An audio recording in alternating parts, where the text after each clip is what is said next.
Quando falamos em gigantes da fé no Brasil, poucos nomes dividem opiniões, provocam debates intensos e ao mesmo tempo evocam respeito pelo zelo e pela dedicação, como o nome de David Miranda, fundador da Igreja Pentecostal Deus é Amor.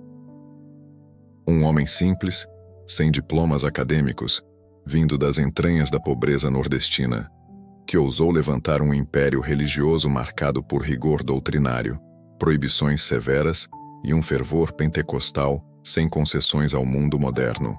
Se para uns ele foi um visionário que protegeu sua igreja da contaminação do mundo, para outros, foi um líder excessivamente rígido que impôs um peso quase insuportável aos seus fiéis. Mas não há como negar. A trajetória de David Miranda é uma das histórias mais surpreendentes da fé cristã no Brasil do século XX. Raízes e chamado. David Martins. Miranda nasceu em 1936 no interior do Paraná, numa família humilde. Ainda jovem, mudou-se para São Paulo em busca de sustento. O Brasil vivia um tempo de urbanização acelerada. Migrações internas traziam multidões do campo para a cidade, e nas periferias brotava um terreno fértil para novas expressões de fé. Foi nesse contexto que o jovem David, após uma experiência de conversão marcante, começou a frequentar igrejas pentecostais. Ali, descobriu o chamado de Deus para sua vida. Mas havia algo nele que não se contentava com o já estabelecido. Não bastava apenas seguir denominações tradicionais do pentecostalismo. Miranda sentia que Deus exigia uma santidade mais radical, uma separação mais drástica do mundo. Esse sentimento o consumia. O nascimento da Igreja Pentecostal. Deus é Amor. Em 1962, com apenas 26 anos, David Miranda fundou a Igreja Pentecostal Deus é Amor, IPDA, em uma pequena garagem no centro de São Paulo.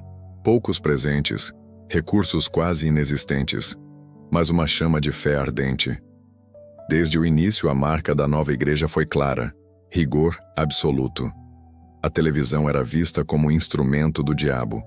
Maquiagem, brincos, calças para mulheres, barbas, futebol, praias, cinemas, cortes de cabelo modernos. Tudo era proibido. O mundo devia ser rejeitado em sua totalidade. Miranda acreditava que o cristão deveria ser diferente em tudo: aparência, costumes, fala, comportamento. Essa ênfase no separar-se do mundo se tornaria a espinha dorsal da igreja. Enquanto outros movimentos pentecostais buscavam adaptar-se à cultura urbana, a Deus é Amor nadava contra a corrente. Era um convite ao radicalismo espiritual. E, curiosamente, foi exatamente isso que atraiu milhares. O estilo de pregação. Se há algo impossível de esquecer em David Miranda, é o tom de sua pregação. Sua voz era cortante, carregada de autoridade. Ele falava como quem acreditava piamente estar trazendo um recado direto do trono de Deus. Não havia espaço para floreios, não havia preocupação em agradar ou suavizar. Era palavra reta, dura, sem concessões. Seus sermões eram recheados de advertências sobre o inferno, a segunda vinda de Cristo e a necessidade urgente de arrependimento. Esse estilo inflamado ecoava especialmente entre os pobres, os marginalizados, aqueles que viam no mundo um lugar cruel e sentiam necessidade de uma esperança firme, mesmo que embalada em rigidez. Milagres e testemunhos. Outro fator que impulsionou a Deus é Amor, foi a ênfase nos milagres. Curas divinas, libertações de possessões demoníacas e revelações proféticas eram frequentes nos cultos. Miranda acreditava na ação constante e visível do Espírito Santo. Reuniões eram marcadas por longas orações, imposição de mãos e manifestações espirituais intensas. A propaganda boca a boca se espalhou. Na Deus é Amor, os demônios são expulsos, os enfermos são curados e os oprimidos encontram libertação.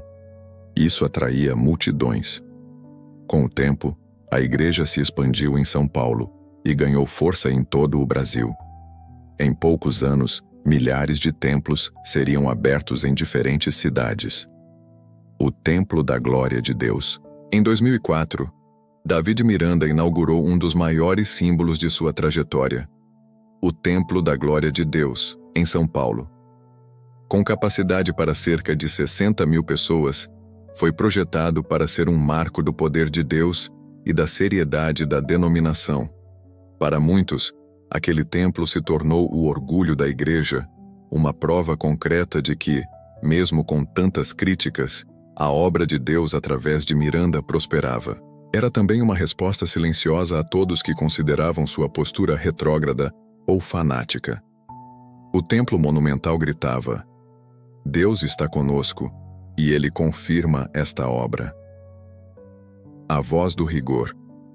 Mas é impossível falar de Davi Miranda sem destacar o lado controverso. Sua pregação não se limitava a exortar contra o pecado. Muitas vezes, chegava a criar um muro de separação entre seus fiéis e o restante da sociedade. Televisão era obra do diabo. Mulheres eram fortemente advertidas sobre sua aparência.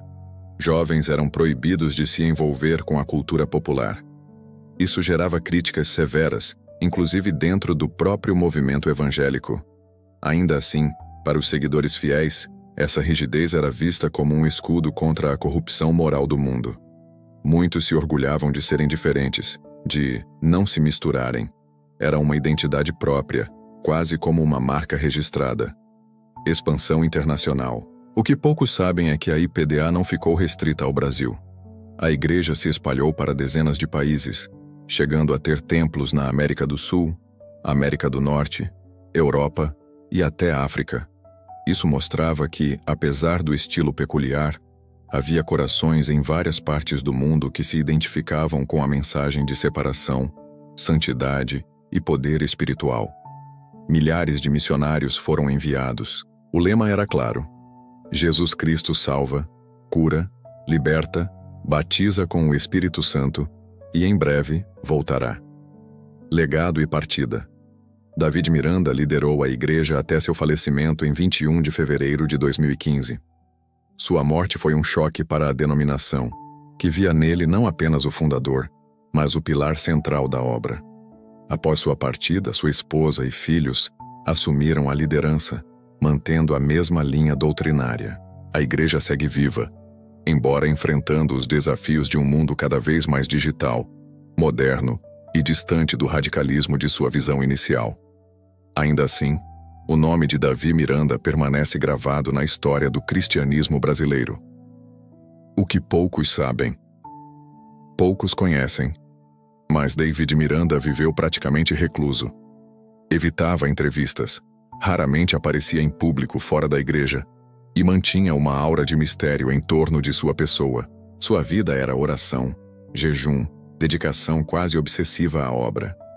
Outro detalhe: muitos estudiosos consideram que a IPDA foi uma das últimas grandes denominações pentecostais brasileiras a resistir à influência midiática. Enquanto outras igrejas cresceram pela TV e rádio, Miranda manteve firme a postura contra esses meios, mesmo que isso limitasse sua visibilidade nacional. Conclusão: Davi Miranda não foi um pregador qualquer. Foi um homem que acreditava que o evangelho exigia a separação radical do mundo e dedicou sua vida inteira a essa convicção. Seus métodos dividem opiniões até hoje. Para uns, ele foi um profeta de santidade, para outros um líder rígido demais. Mas ninguém pode negar: ele deixou uma marca profunda no cenário religioso brasileiro. A Igreja Pentecostal, Deus é Amor, continua sendo até hoje um testemunho vivo do que pode acontecer quando um homem decide levar sua fé às últimas consequências.